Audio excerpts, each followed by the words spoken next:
So, pre-show, we were talking about Biden a little bit. So, go ahead. I was going to jump into That's that.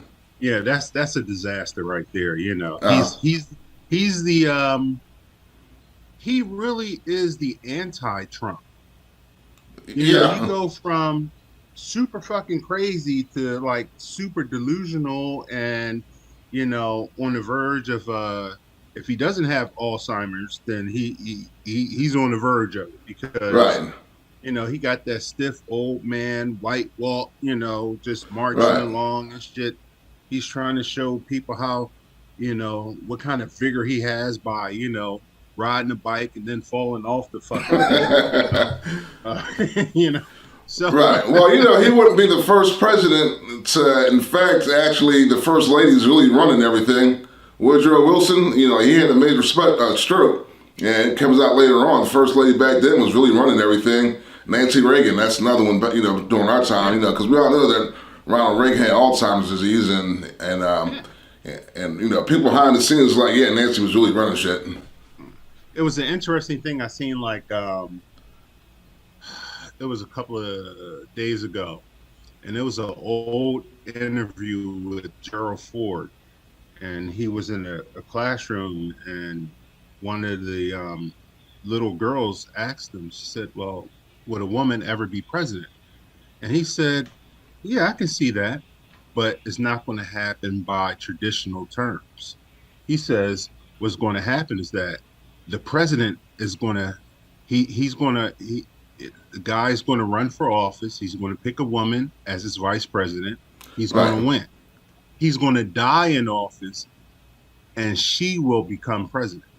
I think I saw Ding, that. ding, ding, So, ding, ding. stay tuned, everybody. Yeah. Ding, ding, ding, ding, ding. Right. President Harris. I don't think the country's ready for this. you know, if you ever notice, like if you really look, this might be a conspiracy theory on my part too. If you look at it, the brown people that really ascend to the top in this country are not African Americans, meaning that you know their They are the heritage descendants of slaves. of slaves. Right. They're always mixed with something. You know, Right. so white people, I guess, feel good saying, well, Tyrone ain't least running the country and shit. Who fucked up? Right. But yeah, that's just my silliness right there. Um, so what else do you have on the menu there, brother? So, we have basically our grandfather's girlfriend, Mm, Miss Marie. mm. You lived Miss with her. Marie. So, before we even go down this rabbit hole, because it's going to be deep, I'm going to tell you that now. One thing is growing up, whenever it was time for birthdays, you could always count on two big brown grocery bags full of stale candy and popcorn and everything else, and some And the fucked up cake would flavored always cakes sell. like Yeah, peanut butter and mint or yeah, something crazy yeah, like that. yeah. For a long time in the family, um, they thought that bitch was doing voodoo. You know, Okay. really, really. Hey, Right. ask some people about that shit. They thought she was doing voodoo, and she would always talk about the African soup bone and shit. I'm gonna get you with the African soup bone and whatever the Right. fuck that was. You Uh, know, um, but for all the craziness that she had, deep down somewhere in that fucking soulless soul, she might have been a good person. right. I don't know. She might have been a good person. You know, hey, for for a dude to live with you for probably more than he lived with his own wife, Right. says something, So um yeah, she wasn't a nice person. She was pushy. Um, but you know, She was just crazy. She used to she would drink vodka with milk. And With that cup with the 14 layers of paper towel on the outside? Yeah. And a fucking straw. And she would sip that shit with the fucking wig turned to the side and shit.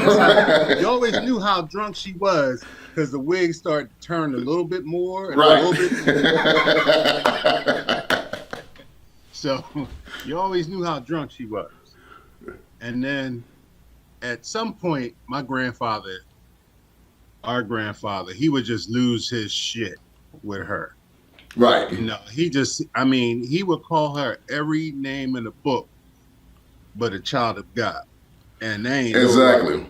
And to the audience out there, you have not been cursed out unless you've been cursed out by the late John Robert Shepp, because he had it down to an art. Yeah, Johnny Robert Shepp, boy, can lay some shit down. He called her. He said, "Look, you bald-headed bitch, I'ma bounce you on your fucking head." And this dude had to be at least everything a 70 and shit. I'm like, God damn. Grandpa, y'all can't be doing this shit. I remember one time I got chased home, you know, because I got into a fight and dude chased me home and I was crying. He said, "Look," because he never called me Darath. That's my first name. He always called me Darath. He said, "Look, Darath, what you need to do is find you a stick with some rusty ass nails and wear that motherfucker out." That's what he told me. That's what a grown man told an adolescent to do. I was like, all right, Grandpa. I never did that shit, but right. I never forget, you know, him telling me that, you know. Right. So. Oh man. Wear his ass out. But you know, that was my grandfather. He grew up in Broward County in Florida. His father's name was Lumpkin, if you didn't know that. Lumpkin Shepp. And Lumpkin actually had a farm down here somewhere. And about the age of 35, unexpectedly, he died of a cerebral hemorrhage. And the land was never never back again. Right. Yeah. Grandpa, he was an extraordinary guy. This is a guy that dropped out of like 5th grade or something like that. Right. He put both his siblings through college. He worked all his life. He took care of his family. He was a proud guy. And, you know, one thing I knew about my grandfather was, you know, everybody has faults. One thing he always did was take care of his family. That he did. That he did. I think